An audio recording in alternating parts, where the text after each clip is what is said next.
వరకు మనం విన్నాము మహాదేవుడని, ఆయన గొప్ప దేవుడు అని. ఇక్కడ కూడా 14వ వచనంలో మనం చదువుతున్నాము, సర్వాధికారి అయిన దేవుని మహాదినం ఒకటి ఉంది అనే మాట రాయబడింది. సర్వాధికారి అయినటువంటి దేవుడు ఒక దినాన్ని నియమించాడు అన్న సంగతి మనం చూస్తూ ఉన్నాం. కాబట్టి లోకమందంతా ఉన్నటువంటి రాజులను మరి ఒక స్థలానికి పోగు చేయండి. ఆ స్థలం పేరు చదువుతున్నాం, హార్ మెగిద్దోను అనేటువంటి ప్రదేశం. చివరి యుద్ధంగా ఈ యుద్ధం ఉండవచ్చు. ఈలోగా ఉన్నటువంటి వచనం ఏంటంటే 16వ వచనం ముగింపులో మనం చూస్తూ ఉన్నాము, ప్రభువు రాకడను మనం చూస్తూ ఉన్నాం. నేను వచ్చుచున్నాను, నేను వస్తున్నాను. ఆయన రాకకు ముందు తాను దిగంబరుడుగా సంచరించుచున్నందున జనులు తన దిశములను చూతురేమో, నా దిగంబరత్వాన్ని చూస్తారేమో అని మెలకువగా ఉండి తన వస్త్రమును కాపాడుకొనువాడు ధన్యుడు అని చదువుతూ ఉన్నాం. ఇంతకు వస్త్రము అనంటే ఏమి వస్త్రము? కొంచెం జాగ్రత్తగా ఆలోచన చేస్తే ఇట్లా చదువుదాము. కొన్ని సంగతులు ఉన్నాయి. 3:18 ప్రకటన గ్రంథం 3:18 నీ దిశముల కనబడకున్నట్లు ధరించుకొనుటకు తెల్లని వస్త్రములను నీకు దృష్టి కలుగునట్లు నీ కన్నులకు కాటుకొను నా యొద్ద కొనుము. 3వ అధ్యాయం ప్రారంభంలో క్రియలు అనే మాట మనం చదువుతాం. క్రియలు అనేటువంటి వస్త్రం అక్కడ 18వ వచనంలో కూడా, మరి 3వ అధ్యాయం 18వ వచనంలో కూడా నీతి పరిశుద్ధుల క్రియలు అని చదువుతాం. అదేంటది, నా యొద్ద కొనుమని నీకు బుద్ధి చెప్పుచున్నాను 3:18. 3వ అధ్యాయం 4వ వచనంలో తెల్లని వస్త్రములు ధరించుకొనండి. ప్రకటన గ్రంథం 3వ అధ్యాయం 4వ వచనంలో తెల్లని వస్త్రాలు ధరించుకొనండి అనే మాట రాయబడింది. వారు నాతో కూడా సంచరిస్తారు అనే మాట రాయబడింది. కాబట్టి 19వ అధ్యాయం 18వ వచనంలో అవి పరిశుద్ధుల నీతి క్రియలు. వినండి, జాగ్రత్తగా జ్ఞాపకం చేసే మాట ఏంటంటే, తన వస్త్రములను కాపాడుకొనువాడు ధన్యుడు అనేటువంటిది మనం చదివినటువంటి మాట. వస్త్రము అనంటే ఈ వచనం ప్రకారం 18వ వచనం అంటే ఈ 16వ వచనం ప్రకారం కాపాడుకోవాలి. ఎందుకొరకు? ఈ వచనం ఏం చెప్తుంది? రాబోతున్నటువంటిది యుద్ధం. యుద్ధం రాబోతుంది. రాబోతున్నటువంటి వాడు ప్రభువు. రాబోతున్నటువంటి వాడు వస్త్రాల దొంగ రాబోతూ ఉన్నాడు. రాబోతున్నటువంటి దిగంబరత్వం, బట్టలు లేకుండా కనబడబోతున్నటువంటి పరిస్థితి, రాబోతున్నటువంటి స్థితులలో జనులు చూస్తారు, ఎలా ఉన్నాడు చూడు అనేటువంటి సంగతి. రాబోతున్నటువంటి పరిస్థితులు మెలకువగా ఉండి, ఈ వచనంలో మనం చూస్తున్నాం, మెలకువగా ఉండి వస్త్రాలను కాపాడుకోవాలని చూస్తూ ఉన్నాం. వస్త్రాలను కాపాడుకోవాలని. రాబోతున్నటువంటి దినాలు, రాబోతున్నటువంటి స్థితులు, ఈ పరిస్థితులను కాలానికి అనుగుణంగా దేవుని దృష్టిలో ధన్యుడిగా బ్రతకడం అనేటువంటిది చాలా ప్రాముఖ్యం. ప్రియులారా, రాబోతున్నటువంటి కాలంలో ఉండాల్సినటువంటి భద్రత అవసరం. దేవుని పిల్లలకు భద్రత, తమ సొంత భద్రతను తామే పోగొట్టుకుంటున్నారు. ఇక్కడ రాయబడినటువంటి మాట కాపాడుకొనువాడు, కాపాడుకొనువాడు, భద్రతను జ్ఞాపకం చేస్తున్నటువంటి మాట. ఈ వస్త్రాలను దేవుడు మనిషికి ఇచ్చినటువంటి వస్త్రాలు. ఏమండి, ఈ వస్త్రాలు దేవుడు మనిషికి ఇచ్చినటువంటి వస్త్రాలు. దేవుడు మానవునికి ఇచ్చినటువంటి వస్త్రాల విషయమై దేవుని హెచ్చరికను, దేవుని ఆజ్ఞను మనం చూస్తూ ఉన్నాం. లోకంలో ఒక సామెత ఉంది, ఉచితము రుచి తక్కువ అన్నట్లు దేవుడిచ్చినటువంటి వాటిని నిర్లక్ష్యం చేస్తూ ఉన్నాం పిల్లరా. అంత మాత్రమే కాదు, ఉచితంగా ప్రభు ఇచ్చాడు కొన్ని వస్త్రాలను, మనం చూడనై ఉన్నాము. ఉచితంగా ఇచ్చినటువంటివి కొనలేం మనం. మన దగ్గర అంత డబ్బు లేదు, చాత కాదు. భూమి మీద ఏ మానవుడు తన సొమ్ము చేత కొనలేని వస్త్రాలను ప్రభువారు ఇచ్చి ఉన్నాడు. ఈ వస్త్రాలను ఇవ్వడానికి, దేవుడు మనకు ఇవ్వడానికి మన నుండి లేకపోతే నీ నుండి ఆయన ఏమీ కోరలేదు. కానీ ఆయన చెప్పినటువంటి మాట ఈ వస్త్రములో, మీకు వీలైతే అండర్లైన్ చేయండి, కాపాడుకొను, కాపాడుకోను అని చెప్పాడు. నీకిచ్చిన వస్త్రాలను కాపాడుకోవాలి అనేటువంటి మాట. కాపాడుకోవాలి అని అంటే అవి ఎంత విలువైనటువంటివో, ఎంత విలువైనటువంటివి ఇచ్చాడో. వీటిని కాపాడుకోవాలి అని అంటే ఆ విలువైనటువంటి వాటిని ఎత్తుకపోయేవాడు, దొంగిలించకపోయేవాడు ఒకడు వస్తున్నాడు అన్న సంగతి అర్థమవుతుంది. కాబట్టి ప్రియులారా, దేవుడు మనకిచ్చినటువంటి వస్త్రాల విషయంలో మానసికంగా, శారీరకంగా, ఆత్మీయంగా 3 విధాలుగా ఆయనకు మనకు వస్త్రాలను ఇచ్చి ఉన్నాడు. వీటిని కాపాడుకొనడం అనేటువంటిది అవసరం. ఇందులో నుండి 6 రకాలైన వస్త్రాలను జ్ఞాపకం చేస్తాను. మొదటిది రక్షణ వస్త్రం. యెషయా గ్రంథం 60వ అధ్యాయం 61:10 ఉంటుంది. ఆ తర్వాత స్తుతి వస్త్రం 61:3, నీతి అను పైబట్ట, నీతి అను వస్త్రం 61:10, తగుమాత్రపు వస్త్రాలు 1 తిమోతి పత్రిక 2:9, ఆ తర్వాత అనవస్త్రములు 1 తిమోతి పత్రిక 6వ అధ్యాయం 8వ వచనం, దీన మనస్సు అనేటువంటి వస్త్రం 1 పేతురు పత్రిక 5వ అధ్యాయం 5వ వచనం, ఆ తర్వాత సంతోష వస్త్రం లేదా ఉల్లాస వస్త్రం యెషయా గ్రంథం 61:3. ఈ 7 రకాలైనటువంటి వస్త్రాలను గురించి వచనాలను మనం చదువుదాం, నేర్చుకుందాం, కాపాడుకుందాం. ఇవి తిప్పండి. ఇప్పుడు మొదటి సంగతి చూద్దాం. చూడండి, రక్షణ వస్త్రము. చదువుదాం, వచనం తీయండి. యెషయా గ్రంథం 61వ అధ్యాయం 10వ వచనం. శృంగారమైన పాగా ధరించుకొనిన పెండ్లి కుమారుని రీతిగాను, ఆభరణములతో అలంకరించుకొనిన పెండ్లి కుమారుని రీతిగాను ఆయన ఏమనుంది? రక్షణ వస్త్రములను నాకు ధరింపజేసి ఉన్నాడు, నీతి అను పైబట్ట నాకు ధరింపజేసి ఉన్నాడు. కాగా యెహోవాను బట్టి మహానందముతో నేను ఆనందించుచున్నాను, నా దేవుని బట్టి నా ఆత్మ ఉల్లసించుచున్నది అని చదువుతూ ఉన్నాం. ప్రియులారా, మొదటి మాట రక్షణ వస్త్రం. రక్షణ వస్త్రం. ఈ రక్షణ వస్త్రం ఆయన ఇవ్వడానికి ఆయన ఎట్లా అలంకరించినాడని చదువుతూ ఉన్నాము. ఒక పెండ్లి కుమారునికి పాగా ధరించినట్లుగా, ఏమండి, పెండ్లి కుమారుని అలంకరించిన రీతిగా ఆయన నాకు రక్షణను ధరించాడు. విశ్వాసులు రక్షణ అనే వస్త్రాన్ని ధరించుకున్నారు. ఈ రక్షణ అలంకరణ అనేటువంటిది దేవుడిచ్చినటువంటి మాట. ఏంటంటే పెండ్లి కుమారుడు ఎట్లా అలంకరించబడతాడో మనకు అర్థమయ్యే మాట ఇది. భూమి మీద మంచి వస్త్రాలనిచ్చి ఎలా అలంకరింపబడతాడో ఆ సంగతిని మనం చూస్తూ ఉన్నాం. రక్షణ అనేటువంటిది దేవుడిచ్చినటువంటిది. రక్షణ ఈ వచనంలో మనం చదువుతున్నాం. రక్షణ ఆనందం, రక్షణ వస్త్రం దేవుడిచ్చాడు. దేవుడిచ్చినటువంటిది రక్షణ. ఈ రక్షణ ఇవ్వడానికి ప్రభువారు తన ప్రాణం పెట్టాడు కల్వరి శిలువలో. రక్షణ అని వస్త్రాన్ని నిర్లక్ష్యం చేసేటువంటి వారు చాలా మంది ఉన్నారు పిల్లరా. రక్షణ వస్త్రం నిర్లక్ష్యం చేస్తూ ఉన్నారు. ఈ రక్షణను దేవుడే ఇచ్చి ఈ వచనంలో మనం చదువుతున్నాం. ఆయనే అలంకరించాడు, ఆయనే ఆనందింపజేసేటువంటి వాడు. రక్షణ అనే వస్త్రం చేత ఆయన అలంకరించాడు. ఈ రక్షణ అనే వస్త్రం దేవుడు నీకు ఇచ్చాడు, తన రక్తము ద్వారా ఇచ్చాడు. తన రక్తాన్ని చిందించుట ద్వారా రక్షణ అనే వస్త్రాన్ని ఇచ్చాడు. కాపాడుకోవద్దా? అపవాది గుంజుతా ఉన్నాడు కొందరిని. నీ రక్షణ వద్దులేరని, పోదాం, ఉందాం, పోదాం అన్నట్టుగా ఊగిసలాడుతూ ఉన్నారు ప్రియులరా.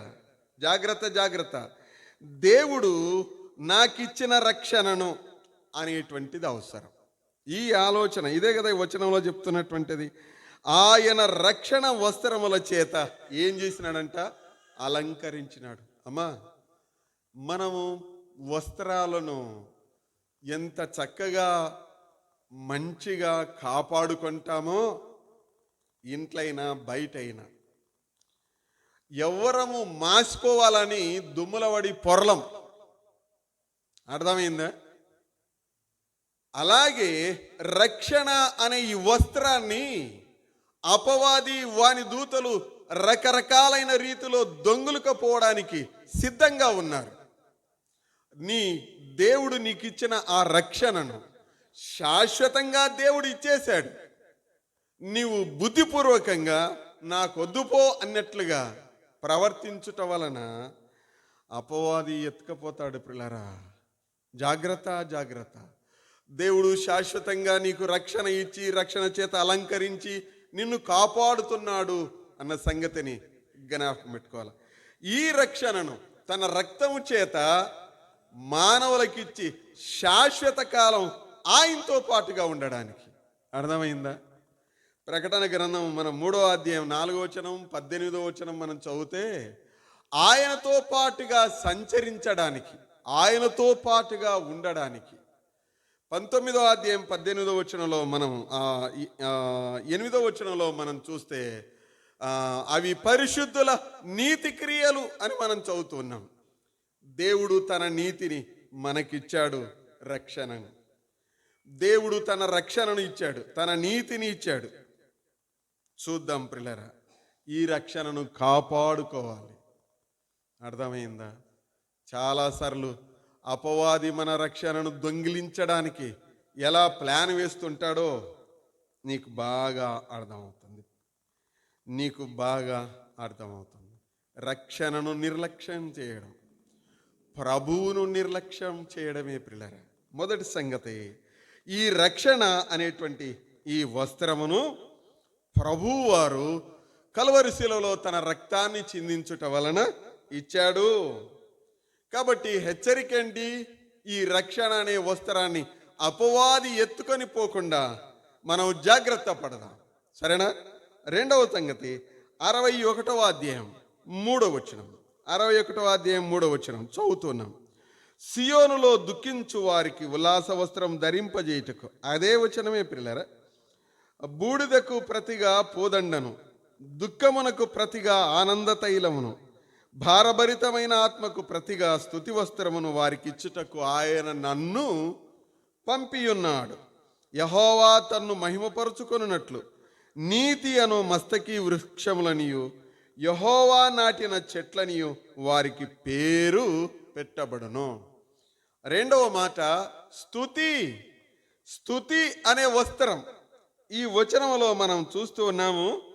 దేనికి బదులుగా దేన్నిచ్చినాడో ఈ వచనం తెలియజేస్తుంది. దుఃఖములో ఉన్న వారికి సంతోష వస్త్రం, ఉల్లాస వస్త్రం. బూడిదలో ఉన్నటువంటి వానికి పూదండను, దుఃఖమునకు ప్రతిగా ఆనందమును. తర్వాత ఉన్న మాట ఏం చదువుతూ ఉన్నాము? భారభరితమైనటువంటి ఆత్మ. ఇబ్బందికరంగా అనేకమైనటువంటి బాధలను ఎదుర్కొనేటువంటి స్థితి.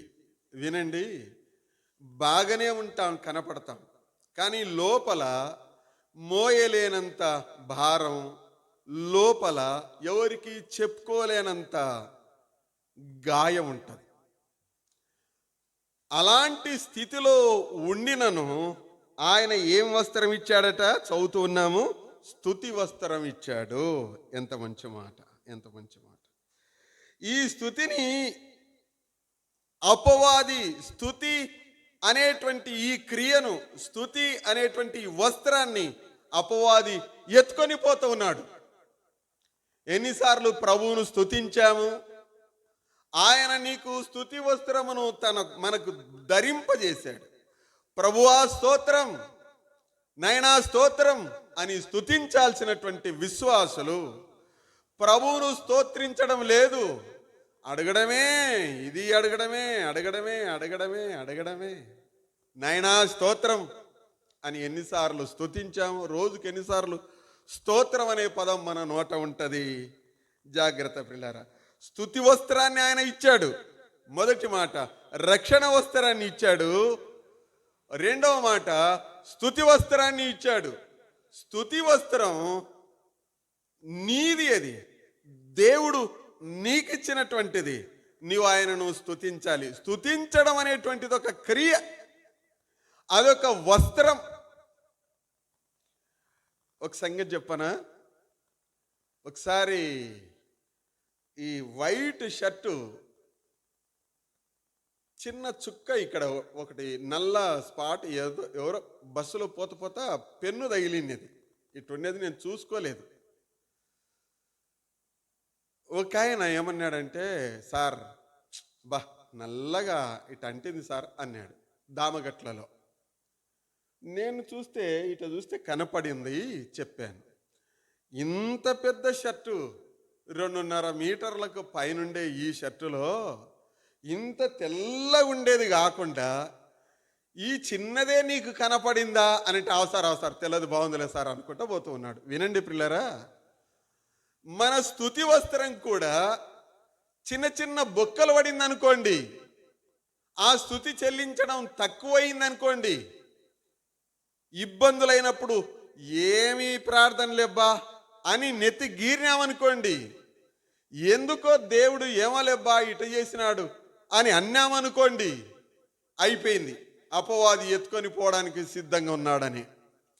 కాబట్టి ప్రతి విషయంలో ఎల్లప్పుడూ కృతజ్ఞతా స్తుతులు చెల్లించడం అనేటువంటిది అవసరం. దేవుని పిల్లలుగా స్తుతి చెల్లించడం అనేటువంటిది యథార్థవంతులకు శోభస్కరం అని దేవుని వాక్యం చెబుతూ ఉంది. ప్రభువా, నా కష్టం కాదు ఇది, నా చేత కాదు ఇది, ఇంతగా చేయడానికి, ఈ విధంగా ఉండడానికి నీ కృపే కారణమని ప్రభువును స్తుతించుట ఎంత మంచిది ప్రియులారా. ఈ స్తుతి వస్త్రం ఇవ్వడానికి ప్రభువారు కలవరి శిలువలో తన రక్తాన్ని చిందించాడు. కాపాడుకో నీ స్తుతి వస్త్రాన్ని. ప్రభువును స్తుతించడం నేర్చుకోవాలి. ప్రియులారా, ప్రభువును స్తుతించకుండా మనం ఏమీ చేయలేం అన్న సంగతిని జ్ఞాపకం పెట్టుకోనండి. ప్రభువును స్తుతించుట అనేటువంటిది మన ప్రతి ఇబ్బందిలో, ప్రతి ఇరుకులో ప్రభువా స్తోత్రము నాయనా అని ప్రభువును స్తుతించు, ప్రభువుకు స్తోత్రం చెల్లించు, ఆ వస్త్రాన్ని కాపాడుకో.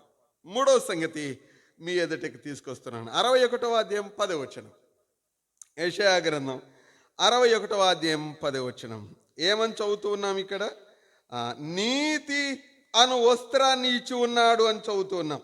ఉన్నది ఉన్నట్లుగానే నీతి అనేటువంటి వస్త్రాన్ని ఆయన ఇచ్చాడు. ప్రియులారా, పాత నిబంధనలో దేవుని వాక్యాన్ని అనుసరించుట వలన వారికి నీతి కలుగును అని ధర్మశాస్త్రం ద్వితీయోపదేశ కాండం చెబుతుంది. కానీ మనకు రోమపత్రిక 3:24 చదువుదాం చూడండి. రోమపత్రిక 3వ అధ్యాయం 24వ వచనం తీస్తారా? గుర్తుపెట్టుకోనండి, దేవుడు మనకు చేసినటువంటి మేలు. కాబట్టి నమ్మువారు ఆయన కృపచేతని క్రీస్తు యేసునందలి విమోచనము ద్వారా ఉచితముగా ఏమైనామట చూసినారా? ప్రభువారి రక్తములో నుండి, ప్రభువారి శిలువ శ్రమలో నుండి, ప్రభువారి వేదనలో నుండి, ప్రభువారి కలువరి శిలువ నుండి ప్రవహించిన ప్రశస్త రక్తంలో ఆయనలో విశ్వాసం ఉంచుట వలన, అందుకొరకే ఆడుండే మాట, కాబట్టి నమ్మువారు, నమ్మకం ఉంచేటువంటి వారు అనే మాట మనం చదువుతున్నాం. ఈ నమ్మకం ఉంచేటువంటి వారికి ఆయన ఏం ధరింపజేసినాడు? నీతి. మన వలన, మన నుండి నీతి అనేటువంటిది ఏదీ లేదు. నీతి క్రియ, మానవుని నీతి క్రియలన్నీ, మంచి పనులన్నీ భయంకరమైన మురికి గుడ్డల్లాంటివి అని దేవుని వాక్యం చెప్తుంది. ఏం మంచి చేసినా కానీ మానవుడు ప్రభువు లేకుండా ఏ మంచి కార్యం చేసినా, ఏ నీతి కార్యం చేసినా అది నీతి కార్యం కాదు. రక్షణ భాగ్యం పొందిన విశ్వాసులకు దేవుడిచ్చిన కృప ఏమిటి అనంటే నీతిమంతులుగా బ్రతకడం. ఇది ఇంత బయట కూడా మన అంతరంగంలో ప్రభువు చూస్తూ ఉండగా, బయట ప్రజలు చూస్తూ ఉండగా దేవుని కొరకు జీవించడం అనేటువంటిది అవసరం. నీతిమంతులుగా జీవించడం, నీతిమంతులుగా బ్రతికి దేవుని రాజ్యం కొరకై ప్రాణాలు బలిచిరి అని మనం చదువుతాము, పాడుతాము, వింటాం. అవండి, అర్థమైందా? నీతిమంతులుగా బ్రతికి అనే మాట మనం చూస్తున్నాం. కాబట్టి ఈ వస్త్రాన్ని ధరింపజేయడానికి సంతోషం సంతోషం అనే మాట ఈ వచనంలో మనం చూస్తున్నారా? ఒక్కసారి అందులో ఉన్న క్రియా పదం చూడండి. అంటే 61వ అధ్యాయం 10వ వచనంలో నీతి అను పైబట్ట ఏం చేసినాడంట? నీకు తొడిగినాడు అని మనం చదువుతూ ఉన్నాం. ఆయన నీకు తొడిగినాడు, నీతి అను పైబట్టను ఆయన నీకు తొడిగినాడు. దేవుడు నీకు ధరింపజేసినాడు. ఉన్నమాటదే, ధరింపజేయాలంటే తొడిగినాడు అనంటే యాన్నో ఉండడం కాదు కదా. చిన్న బట్టలను వేసుకోమని చెప్పలేం కదా. అసలు గట్ట మాట రాదు కదా చిన్నపిల్లలకు. చిన్నపిల్లలను బట్టలు వేసుకో అని మనం చెప్పలేం కదా చంటి బిడ్డలను. ఆ విధంగా దేవుడు ఈ వస్త్రాన్ని నాకు ధరింప చేసినాడు అని ఈ మాట మనం చదువుతూ ఉన్నాం. కాబట్టి దేవునికి మన మీద ఉన్న ప్రేమ ఎంత గొప్పదో. దేవుడు నీకు ధరింపజేశాడు, దేవుడు నీకు ధరింపజేశాడు. దీన్ని ధరింపజేయడానికి ఆయన నీ యొద్దకు నా యొద్దకు సిలువ ద్వారా వచ్చాడు. ఆయన కలువరి సిలువ లేకుండా మనము దగ్గరికి పోలేం.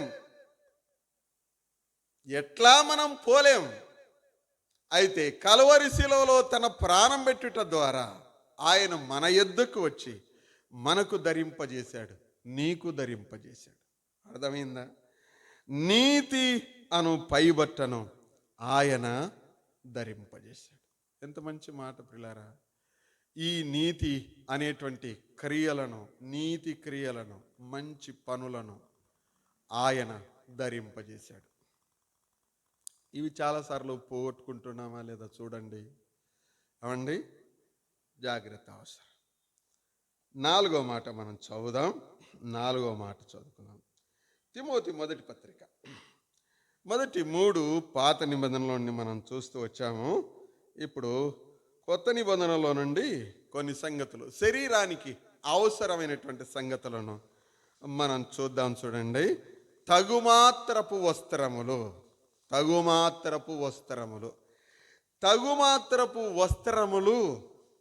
చదువుదామా? మొదటి తిమోతి పత్రిక 2వ అధ్యాయం 9వ వచనం.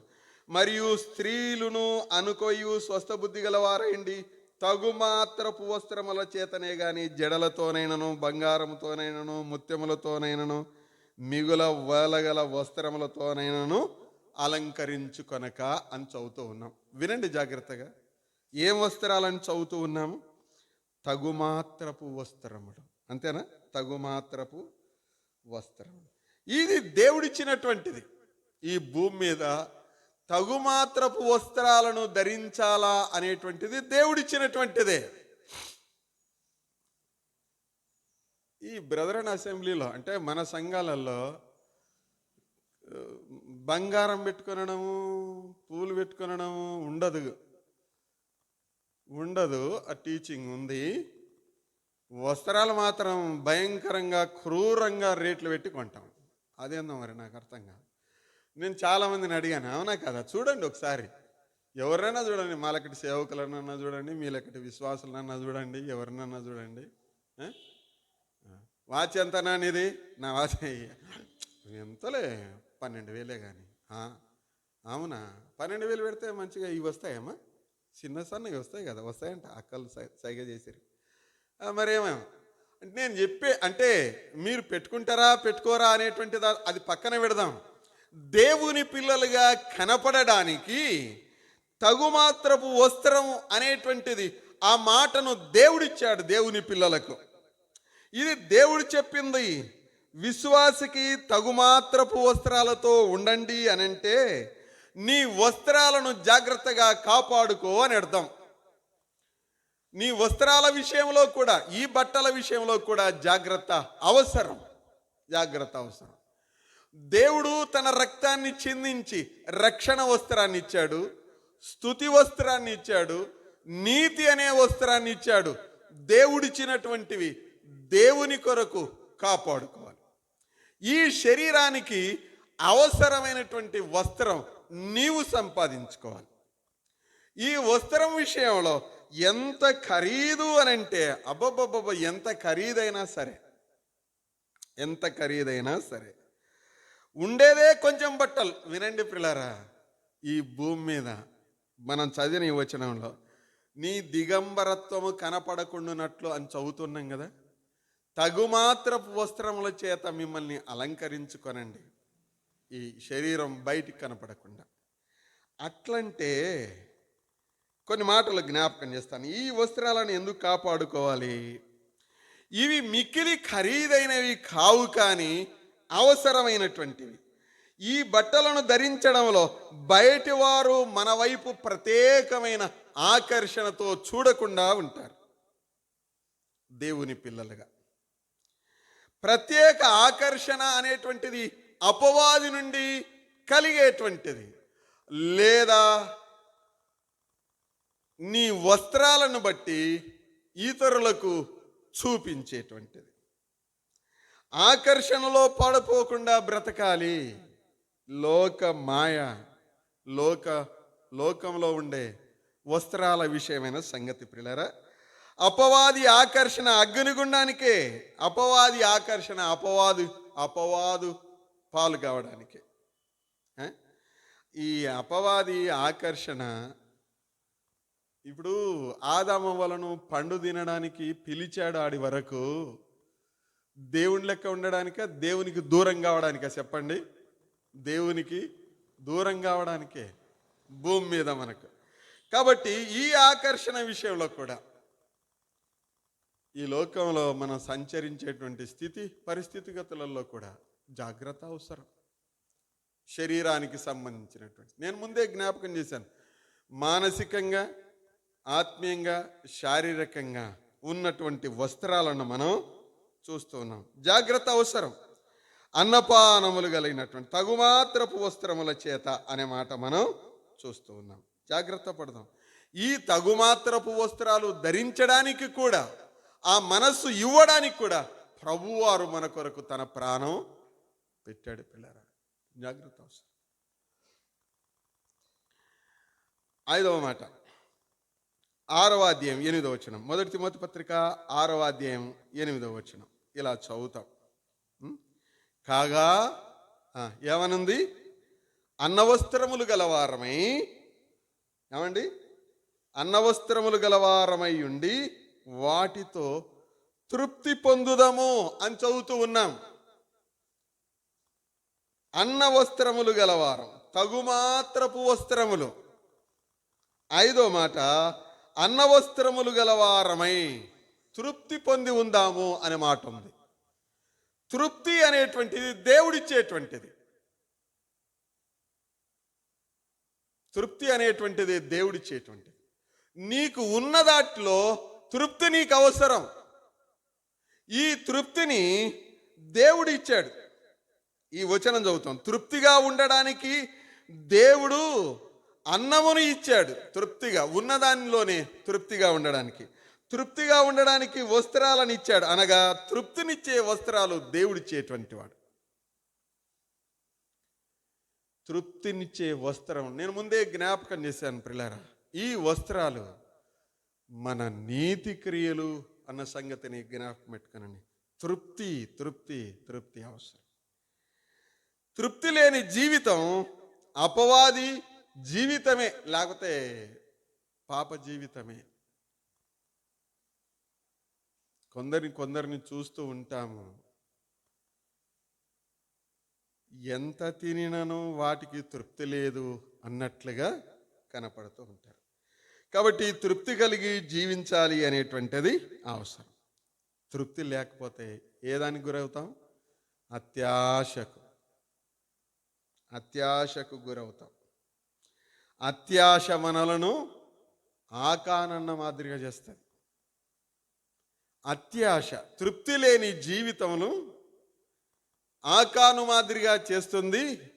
అదే విధంగానే హంతము చేస్తుంది. ఇబ్బందికరమైనటువంటి జీవితం కాదా? తృప్తిగా దేవుడు మీకు ఇచ్చిన దానిని భుజించండి, పాడు చేయకండి. మొన్న మా అత్తమ్మ చనిపోతే ఆ ఇంట్లో వంట చేసినారో లేదో తెలియదు, కానీ ఆ ఇంటి పిల్లలను, చిన్న పిల్లలు ఇంతున్నారు, వాళ్ళను అడిగి హోటల్కి తీసుకెళ్ళాను. అన్నం తినండి అమ్మా అని నేను వాళ్ళతో పాటుగా తింటున్నా. అన్నను చెల్లెలు అంటుంది, వాడు నాకు చాలు మామ అని అన్నాడు. చాలంటే సర్లేనా నీళ్ళు తాగని పిల్లలు వానికి నీళ్ళు తాపితే కూర్చున్నాడు. ఈ పాప అంటుంది హోటల్లో, ఈ పాప వాళ్ళ అన్న అంటుంది, అన్నము వేస్ట్ చేయకూడదన్నా. నా కళ్ళలో నీళ్ళు తిరిగినాయి పిల్ల. ఆ చిన్న పాప ఆ హోటల్లో అంటుంది, అన్నము వేస్ట్ చేయకూడదు. ఈ మాట చెప్పి ఏం చేస్తుంది ఈ పాప అని ఒక్కసారి నా చెయ్యి వెనక్కి, అంటే తినకుండా చాలా జాగ్రత్తగా చూస్తున్నాను అనమాట. నా ముందు ఆ పిల్లోడున్నాడు, పక్క నా పాప ఉంది. ఏం చేస్తుంది? అన్నం వేస్ట్ చేయకూడదు అనింది కదా, ఏం చేస్తుంది అని చూస్తే ఆ పాప ఆ ప్లేట్ తీసుకొని తను తినేదంతా నీట్గా తినింది. ఈ ప్లేటును అక్కడ పక్కకు జరిపి ఆ ప్లేటును తీసుకొని అందులో మిగిలిన అన్నమంతా తినేసింది. అబ్బా, నాకు అనిపించింది అన్నం విలువ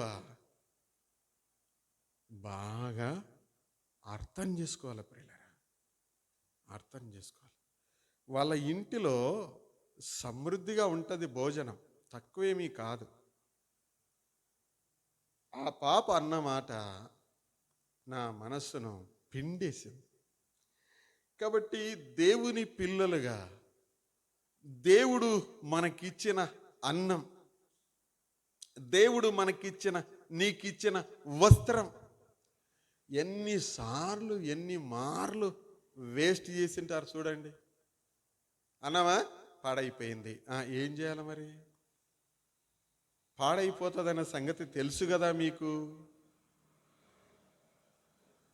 తక్కువ వండుకోండి, లేదా ఎట్లా వండుకుంటే పాడు కాకుండా ఉంటుందో అలా చూడండి. అదే విధంగానే విశ్వాసులముగా మన జీవితాలకు దేవుడిచ్చిన అన్నపానాలు వాక్యం వాక్యం వాక్యం. ఎన్నిసార్లు చదవకుండా ఈ అన్నం తినకుండా పాడేసింటామో పాడైపోయింటామో ఒకసారి ఆలోచన చేయండి. ఏమండి, ఈ అన్న వస్త్రాలను ప్రభు ఇవ్వడానికే కల్వరి శిలువలో ప్రభువారు తన ప్రాణాన్ని పెట్టాడు. అన్న వస్త్రముల విలువ విశ్వాసకే అర్థమయ్యేది. దేవా నీవిచ్చినవు నాయనా, స్తోత్రము నాయనా అనాలి ప్రియులారా. రైట్, అన్న వస్త్రములు గలవారమై తృప్తి కలిగి ఉంది. 6వ మాటను జ్ఞాపకం చేసుకున్నాం. మొదటి పేతురు పత్రిక 5వ అధ్యాయం 5వ వచనం. దీన మనస్సు అను వస్త్రం, దీన మనస్సు అను వస్త్రం. ఏమండి, దీన మనస్సు అను వస్త్రం. చదువుదామా? చిన్నలారా, మీరు పెద్దలకు లోబడి ఉండుడి, మీరందరూ ఎదుటివాని ఎడల ఏంటంట దీన మనస్సు అను వస్త్రము ధరించుకొని మిమ్మును అలంకరించుకొనడి. దేవుడు అహంకారులను ఎదిరించి దీనులకు కృప అనుగ్రహించు. ఎంత మంచి మాట! ఈ వచనంలో యేసు ప్రభువారు ఇందుకు అనుగుణంగా అనే మాట ఒకటి ఉంది పిల్లరా. దీన మనస్సు అను వస్త్రము దేవుడిచ్చిందే, ప్రభు ఇచ్చిందే. దీన మనస్సు అనేటువంటి వస్త్రాన్ని ఇవ్వడానికి యేసు ప్రభువారు పిలిపించాడు. మత్తయి సువార్త 11వ అధ్యాయం 28, 29 వచనాలలో, ప్రయాసపడి భారం మోసుకొనుచున్న సమస్త జనులారా నా యొద్దకు రండి, నేను మీకు విశ్రాంతిని ఇస్తాను అని చెప్పి, నేను సాత్వికుడను, దీన మనస్సు గలవాడను, నా యొద్ద నా కాడి ఎత్తుకొని నా దగ్గర నేర్చుకొనండి అంటాడు ప్రభువారు. కాబట్టి ఉన్నది ఉన్నట్లుగా చదువుకుంటే గనక ఈ వచనం చెప్పే మాట ప్రాణానికి సంబంధించినటువంటిది. దీన మనస్సు. ఈ దీన మనస్సును పోగొట్టుకుంటున్నాం. దీన మనస్సును వస్త్రాన్ని పోగొట్టుకుంటూ ఉన్నాం. ప్రభువు మనకు ప్రేమ చూపి ఇచ్చినటువంటి ఈ మనస్సు విషయంలో జాగ్రత్త. ప్రభు యొద్దకు వచ్చినందుకే మనకు వచ్చింది. ప్రభువు మనకిచ్చాడు ఈ దీన వస్త్రాన్ని. ఇది ప్రభు ఇచ్చిన మనస్సు. ఏమండి? లేకపోతే లిగాడి మనస్సే మనందరిది. ఇది ఆయన ఏదో నేర్చుకుంటూ ఉండగా మనం పొందే మనస్సు, దీన మనస్సు అనేటువంటి వస్త్రం. దీన మనస్సు అనేటువంటి వస్త్రము ప్రభువు నుండి ఆయన యొద్ద నేర్చుకుంటూ సంపాదించుకోవాల్సినటువంటిది. ఏమండి? మనం సొంతంగా సంపాదించుకునేటువంటిది కాదు. ఈ వచనాన్ని మనం చూస్తే ఏమండి, దీన మనస్సు అనే వస్త్రంతో అలంకరించుకోవడం అవసరం. అంత మాత్రమే కాదు, ఈ వచనంలో మనం ఏం చదువుతున్నాం? అహంకారులను ఎదిరిస్తాడు అనే మాట ఉంది కదా. అంటే దేవుని పిల్లలుగా మన జీవితాలలో గర్వపడడానికి వీలు లేదు, గర్వించడానికి వీలు లేదు. నేను ఒకసారి ఒక ఊరికి వెళ్ళాను. అక్కడ వాక్యం చెప్పాల్సిన ఆయన కనపడలేదు. యాడున్నాడు అని అందరు వెతుకుతా ఉంటే ఆ మందిలో ఎంత కనపడకపోతే స్టేజ్ ఎక్కి పిలిచినారు.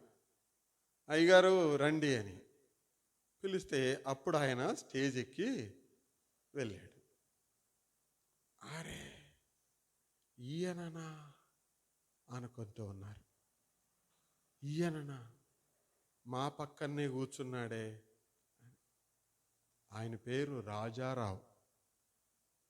రాజారావు అని మంచి దైవజనుడు.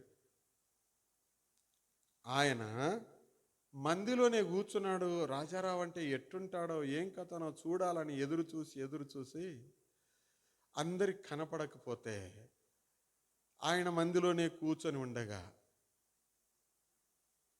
ఆయన పిలిచారన్నమాట.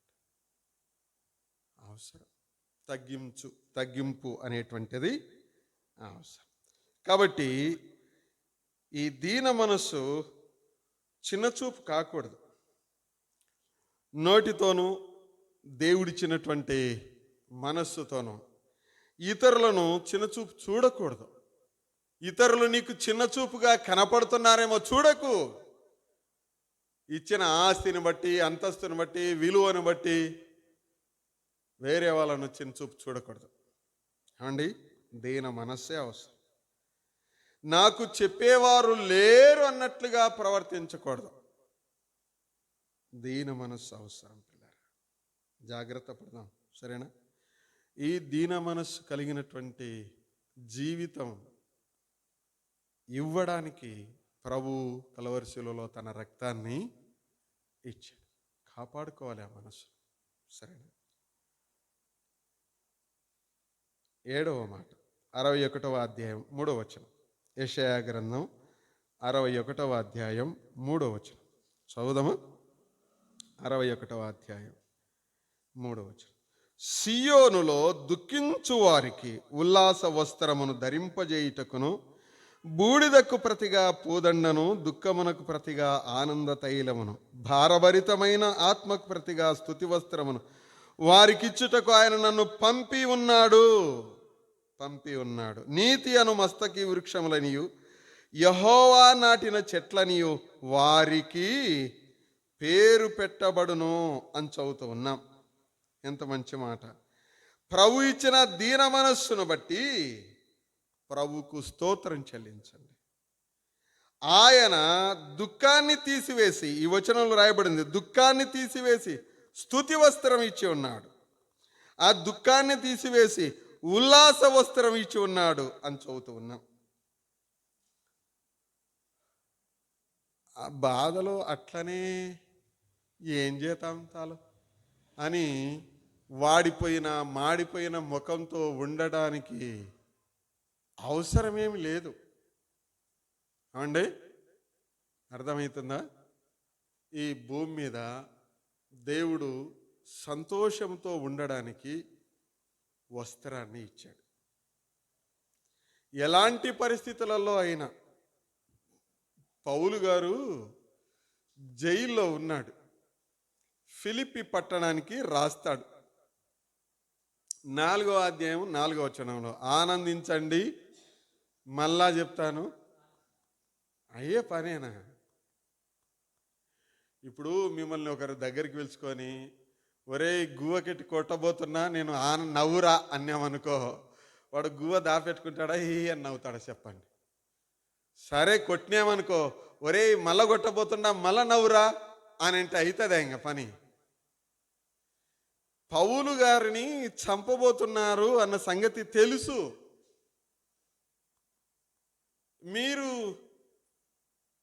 మీరైతే అనేటువంటి ఆ మాట, మీరు ఆనందించండి, మళ్ళా చెప్తాను ఆనందించండి.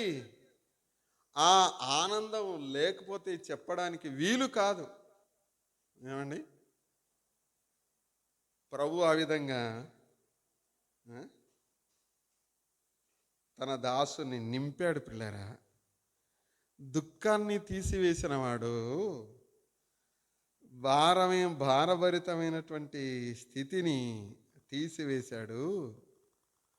ప్రభువా స్తోత్రము నాయనా అని స్తుతించడానికి నోరిచ్చాడు. అవునా కదా? కాబట్టి ఈ వస్త్రాన్ని అనంటే, ఈ స్తుతి వస్త్రాన్ని అపవాది ఎత్తుకపోతాడేమో. ఈ ఉల్లాస వస్త్రాన్ని అపవాది ఎత్తుకపోతాడేమో. ఉల్లాసం, సంతోషం అనేటువంటిది అంతరంగంలో ఉన్న దానిని బట్టి ముఖం మీద కనపడేటువంటిది. ఏమండి? కాబట్టి దేవుని పిల్లలుగా నీవు ప్రభువు నమ్మినందుకు వచ్చేటువంటి ఇబ్బందులను బట్టి ప్రభువా స్తోత్రమను, రక్షణ భాగ్యం పొందినటువంటి జీవితాన్ని బట్టి, వచ్చే కష్టాలను బట్టి, బాధలను బట్టి, నష్టాన్ని బట్టి ప్రభువా స్తోత్రమను. ఆయన హబక్కు కంటాడు కదా, దొడ్డిలో అంటే పశువుల లేకపోయినా, శాలల్లో పశువులు లేకపోయినా, అంజూరపు చెట్లు పూయకుండినా, ద్రాక్ష పండ్లు పండకపోయినా, ఏవి పండకపోయినా, ఏది లేకపోయినా నేను దేవుణ్ణి బట్టి ఆనందిస్తాను. ఆచరణలోనికి తీసుకుందాం పిల్లరా. ఆచరణలోనికి తీసుకొనుట అవసరం. తన మహిమ కొరకు, ఈడ ఉన్నటువంటి మాట అదే, యెహోవా తన్ను మహిమపరచుకొనున్నట్లు ఆయన నిన్ను నన్ను ఉల్లాసంతో నింపడానికి సిలువ ద్వారా మన యుద్ధకు వచ్చాడు. ఏమండి? ఏం పేర్లు పెడతాడంట దేవుడు? అక్కడ ఉన్న మాట చూడండి. ఏం పేర్లు అంట? నీతి అను, ఇక్కడ నీతి అను మస్తకి వృక్షం. ఈ చెట్లన్నీ చాలా పెద్ద చెట్లట. ఈ చరిత్ర చదివితే, చెట్లను గురించి చదివితే గొప్ప గొప్ప చెట్లు అన్నమాట, పెద్దగా ఎత్తుగా పెరిగినటువంటివి. నీతి అను మస్తకి వృక్షములు. ఆ తర్వాత ఉంది ఎవరు నాటిన చెట్లంట? ఈ మందిరం చుట్టూ నాటిన చెట్లను ఒక్కోసారి ఇది నేను నాటినది, అది వాళ్ళు నాటినది, ఇది వీళ్ళు నాటినది అనుకుంటుంటారు పిల్లలు. ఏమండి? దేవుడు నాటిన చెట్టువు నీవు. దేవుడు నిన్ను నాటినాడు. ఎంత మంచి మాట, ఈడున్నటువంటి మాట. యెహోవా నాటిన చెట్టు అని వారికి పేరు పెట్టబడును అని చదువుతూ ఉన్నాం. కాబట్టి దేవుడు నాటిన చెట్టు, దేవుని చేత నాటబడిన దానవు, నాటబడిన వాడు. ఈ వచనంలో దేవుడే ఉల్లాస వస్త్రమును ధరింపజేయుటకును, వారికి ఇచ్చుటకును, స్తుతి వస్త్రము ఇచ్చుటకును ఆయన నన్ను పంపి ఉన్నాడు. చూడండి ఆ మాట, వారికి ఇచ్చుటకును అన్నమాట. ఇవ్వాలంటే ఎంత దూరాన్ని ఉండాలా? ఇచ్చి పంపించడం కాదు, వారికి ఇవ్వడానికి ఏం చదువుతున్నాము? నన్ను పంపి ఉన్నాడు. ప్రభు అయినటువంటి యేసుక్రీస్తు వారు ఈ లోకానికి వచ్చిన స్థితిని మనం చదువుతూ ఉన్నాం. ఎందుకు వచ్చినాడు ఆయన? అన్ని శ్రమలలో పౌలు వారిని, శీలా గారిని కొట్టి పెట్టలేదా? వారు స్తుతించలేదా? దేవుని ప్రజలను నానాక హింసలు పెట్టలేదా? హెబ్రీ పత్రికలో మనం చదవలేదా? వారు ప్రభువును స్తుతించలేదా? ఇతరుల వలన శ్రమలు ఎదుర్కోలేదా? వారు ప్రభువు నామమును బట్టి ముందుకు సాగలేదా? వీటన్నిటినీ జ్ఞాపకం చేసుకుంటే ఈ ఉల్లాస వస్త్రం లోపల నుండి పైకి పొంగుకొని వచ్చేటువంటిది దేవుని పిల్లలుగా దేవుడు నాకు ఇచ్చినాడు, ఆయనను స్తుతించాలి అనేటువంటిది. కాబట్టి పిల్లరా, హెచ్చరిక ఏంటంటే దేవుడిచ్చినటువంటి ఉల్లాసం, ఆనందం అపవాది చూస్తూ ఊరుకుండడు. అర్థమైందా? అపవాది చూస్తూ ఊరిక ఉండడు. ప్రభువా స్తోత్రమునైనా అంటుండగా వాడు కూడా చూస్తూ ఉంటాడు. జాగ్రత్త అవసరం. ఎలాగైనా ఈ సంతోషాన్ని ఎత్తుకపోవాలనేటువంటిదే వాని ఉద్దేశం. జాగ్రత్త. ఒక హెచ్చరిక ఏంటంటే ఇలా చదువుతాం ప్రియులరా, అండర్లైన్ చేయండి. జెఫన్యా గ్రంథం 1వ అధ్యాయం 8వ వచనం. జెఫన్యా గ్రంథం 1వ అధ్యాయం 8వ వచనం ఏమనింది?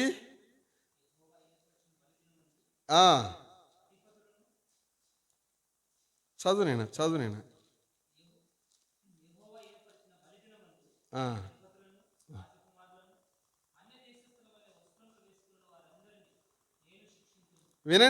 నేను వినండి. ఈ వస్త్రాలను పోగొట్టుకుంటే రక్షణ వస్త్రములను, స్తుతి వస్త్రము, నీతి అను పైబట్టను, తగుమాత్రపు వస్త్రాలను, అన్నమానము అను వస్త్రమును, దీన మనస్సను వస్త్రమును, ఉల్లాస వస్త్రమును, ఇవి కాదని దేవుడిచ్చినటువంటి రక్షణ వస్త్రములను, సర్వాంగ కవచమును, దేవుడిచ్చినటువంటి వాటిని కాదు అని పోగొట్టుకుంటే ఏమి ధరించుకుంటాం? ఇంకా అన్యుల మాదిరిగా ధరించుకుంటాం. అంతేనా? ఎట్లుంటుంది హెయిర్ కటింగు? ఎట్లుంటుంది వస్త్రాలు? ఎట్లుంటాయి మీ సంభాషణ? ఈడ ఉన్న మాట ఎట్లుంది?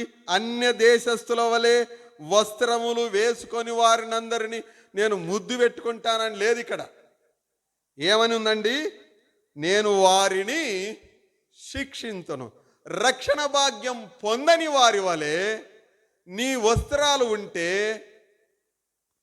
శిక్షకు గురవుతాం. హెచ్చరిక ఏంటంటే స్తుతి వస్త్రం పోగొట్టుకుంటలేమా? ప్రార్థనకు రండి, ప్రార్థన చేద్దాం అంటే ఎగరగొడతా ఉన్నారు, పోగొట్టుకుంటూ ఉన్నారు. విజ్ఞాపన చేద్దాం రండి, ఎగరగొట్టుకుంటూ ఉన్నారు, పోగొట్టుకుంటూ ఉన్నాం.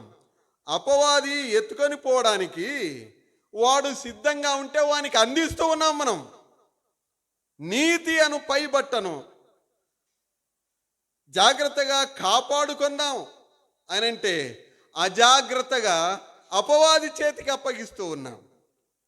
అంత మాత్రమే కాదు, అన్నవస్త్రములు గలవారమై ఈ భూమి మీద దేవుడు నీకు ఇచ్చిన అన్నాన్ని నువ్వు వేస్ట్ చేస్తే, లిటరల్గా ఉన్నది ఉన్నట్లుగా నీకు ఇచ్చిన భోజనాన్ని నువ్వు వేస్ట్ చేస్తే దేవుడు ఎందుకు ఇవ్వాలా?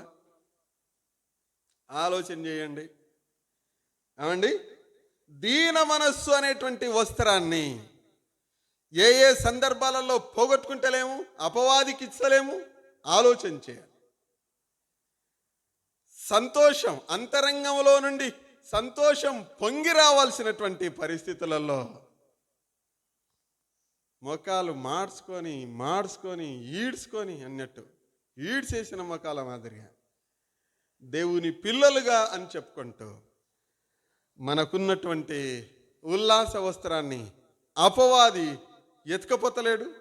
ఆలోచన చేయండి. ఆలోచన చేయాలి ప్రియులారా. కాపాడుకోవాలా, వీటిని కాపాడుకోవాలా. ఏమండి, కాపాడుకోవాలా. ఆరాధనలో మీరు ఒక పాట పాడినారు, మంచిది, నాకు బాగా జ్ఞాపకం ఉంది.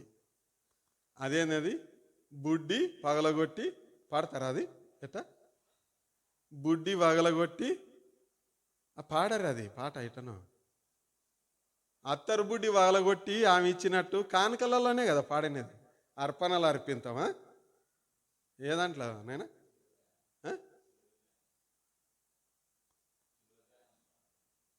మొత్తానికి ఏదైనా చేసుకోండి, కానుకలదో మరి ఎట్టడదో ఏమో కానీ ఆ బుడ్డి పగలగొట్టి వామిచ్చా మేము అట్లా ఇచ్చేద్దాము.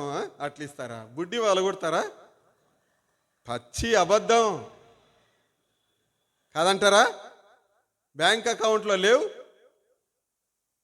ఆమె బుడ్డి పగలగొడితే మొత్తం బోర్లియలే. నాకు ఆ మాట మీరు పాడుతుంటే వింటుంటే నా మనసంతా ప్రభువా క్షమించు నాయనా అనుకుంటూ ఉన్నా. ఆలోచన చేయాలి పిల్లరా. అపవాది మనల్ని ఎలా ఎత్తుకుపోతుంటాడో, ఎలా మోసం చేస్తూ ఉంటాడో. దేవుని పిల్లలుగా జీవించకుండా, దేవుని పిల్లలుగా కూడి రాకుండా దేవునికి దూరం చేయడమే అపవాది పని. కాబట్టి ఈ విధంగా ఉన్నటువంటి ఈ వస్త్రాలు, ప్రకటన గ్రంథం 16వ అధ్యాయం తిప్పండి. ఈ వస్త్రాలు ఏంటివట? తన వస్త్రమును కాపాడుకొనువాడు ధన్యుడు. 19వ అధ్యాయం 8వ వచనం తిప్పండి. 19వ అధ్యాయం 8వ వచనం ఒక పేజ్ తిప్పితే దొరుకుతుంది. 6 నుండి 8 వచనాలలో ఉన్న అంతా చదివితే 8వ వచనం, ఆమె ధరించుకొనుటకు ప్రకాశములను నిర్మలములు అయిన సన్నపునార వస్త్రములు ఆమెకి ఇవ్వబడెను.